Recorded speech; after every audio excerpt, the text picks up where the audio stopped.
ರೈಲಿನ ಶೌಚಾಲಯದ ಪಕ್ಕ ಕುಳಿತು ಕ್ರೀಡಾಪಟುಗಳ ಪ್ರಯಾಣ. ಈ ಒಂದು ವಿಡಿಯೋ ಸಾಮಾಜಿಕ ಮಾಧ್ಯಮಗಳಲ್ಲಿ ವೈರಲ್ ಆಗಿದ್ದು ವ್ಯಾಪಕ ಆಕ್ರೋಶಕ್ಕೆ ಕಾರಣವಾಗಿದೆ. ಹೌದು, 69ನೇ ರಾಷ್ಟ್ರೀಯ ಶಾಲಾ ಕುಸ್ತಿ ಚಾಂಪಿಯನ್ಶಿಪ್ನಲ್ಲಿ ಸ್ಪರ್ಧಿಸಲು ಉತ್ತರ ಪ್ರದೇಶಕ್ಕೆ ಪ್ರಯಾಣಿಸಬೇಕಿದ್ದ ಒಡಿಶಾದ 18 ಯುವ ಕುಸ್ತಿಪಟುಗಳು ಟಾಯ್ಲೆಟ್ ಪಕ್ಕ ಕುಳಿತು ಪ್ರಯಾಣಿಸಿದ ವಿಧ್ರಾವಕ ಘಟನೆ ಒಡಿಶಾದಲ್ಲಿ ನಡೆದಿದೆ.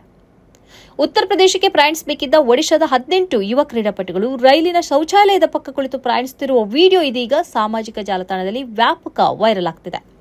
ಒಡಿಶಾದ ರಾಜ್ಯ ಶಾಲಾ ಮತ್ತು ಸಾಮೂಹಿಕ ಶಿಕ್ಷಣ ಇಲಾಖೆಯ ಆಡಳಿತಾತ್ಮಕ ಲೋಪಗಳಿಂದಾಗಿ ಕ್ರೀಡಾಪಟುಗಳ ಟಿಕೆಟ್ ಕನ್ಫರ್ಮ್ ಆಗದೇ ಇರೋದ್ರಿಂದ ಆಟಗಾರರು ಟಾಯ್ಲೆಟ್ ಪಕ್ಕ ಕುಳಿತು ಪ್ರಯಾಣಿಸುವಂತಾಯಿತು ಅನ್ನುವಂತಹ ವರದಿ ಬಂದಿದೆ. 10 ವಿದ್ಯಾರ್ಥಿಗಳು ಮತ್ತು 8 ವಿದ್ಯಾರ್ಥಿನಿಯರನ್ನೊಳಗೊಂಡ ತಂಡ ರೈಲ್ವೆ ಟಿಕೆಟ್ಗಳಿಲ್ಲದೆ ರಾಷ್ಟ್ರೀಯ ಮಟ್ಟದ ಪಂದ್ಯಕ್ಕೆ ಕಳಿಸಲಾಗಿದ್ದು ಅವರನ್ನು ಜನರಲ್ ವಿಭಾಗದಲ್ಲಿ ಪ್ರಯಾಣಿಸುವಂತೆ ಒತ್ತಾಯಿಸಲಾಗಿದೆ. ವೈರಲ್ ಆಗಿರುವ ವಿಡಿಯೋದಲ್ಲಿ ಕೆಲವು ಕ್ರೀಡಾಪಟುಗಳು ಚಳಿಯಿಂದ ತಮ್ಮನ್ನು ರಕ್ಷಿಸಿಕೊಳ್ಳಲು ರೈಲು ಶೌಚಾಲಯದ ಬಳಿಯೇ ತಮ್ಮ ತಲೆಯಿಂದ ಕಾಲಿನವರೆಗೆ ಹೊದಿಕೆಗಳನ್ನು ಧರಿಸಿಕೊಂಡು ತಮ್ಮ ಲಗೇಜ್ ಮೇಲೆ ಕುಳಿತಿರುವುದು ಕಂಡುಬಂದಿದೆ. ಇನ್ನಿತರ ಕ್ರೀಡಾಪಟುಗಳು ತಲೆ ತಗ್ಗಿಸಿ ಲಗೇಜ್ ಮೇಲೆ ವಿಶ್ರಾಂತಿ ಪಡೆಯುತ್ತಿರುವ ದೃಶ್ಯ ಕಂಡುಬಂದಿದೆ. ಇದು ಅವರ ಸುರಕ್ಷತೆ, ಆರೋಗ್ಯದ ಬಗ್ಗೆ ಗಂಭೀರ ಕಳವಳನ ಹುಟ್ಟುಹಾಕಿದೆ.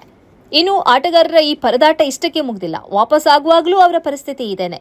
ಆಟಗಾರರ ರಿಟರ್ನ್ ಟಿಕೆಟ್ಗಳು ಕೂಡ ಕನ್ಫರ್ಮ್ ಆಗಿಲ್ಲ. ಹೀಗಾಗಿ ಆಟಗಾರರು ವಾಪಸ್ ಬರುವಾಗಲೂ ಅದೇ ಶೋಚನೀಯ ಸ್ಥಿತಿಯಲ್ಲಿ ಹಿಂತಿರುಗಬೇಕಾಯಿತು. ಈ ವಿಡಿಯೋಗಳು ಸಾಮಾಜಿಕ ಮಾಧ್ಯಮದಲ್ಲಿ ವೈರಲ್ ಆಗಿವೆ, ವ್ಯಾಪಕ ಆಕ್ರೋಶಕ್ಕೆ ಕಾರಣವಾಗಿದೆ.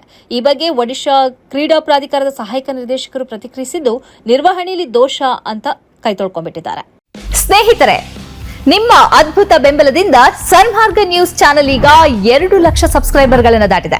ಇದು ನಮ್ಮ ಯಶಸ್ಸಲ್ಲ, ಇದು ನಿಮ್ಮ ಯಶಸ್ಸು. ನಮ್ಮ ಮುಂದಿನ ಗುರಿ 4 ಲಕ್ಷ. ಇದು ಕಷ್ಟವಲ್ಲ. ನೀವು ಮಾಡಬೇಕಾದದ್ದು ಸಿಂಪಲ್.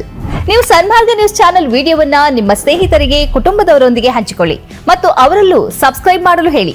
ನೀವು ಶಕ್ತಿಯನ್ನು ಕೊಡಿ, ನಾವು ನಿಖರ ಸುದ್ದಿ ಕೊಡ್ತೇವೆ. ಧನ್ಯವಾದಗಳು.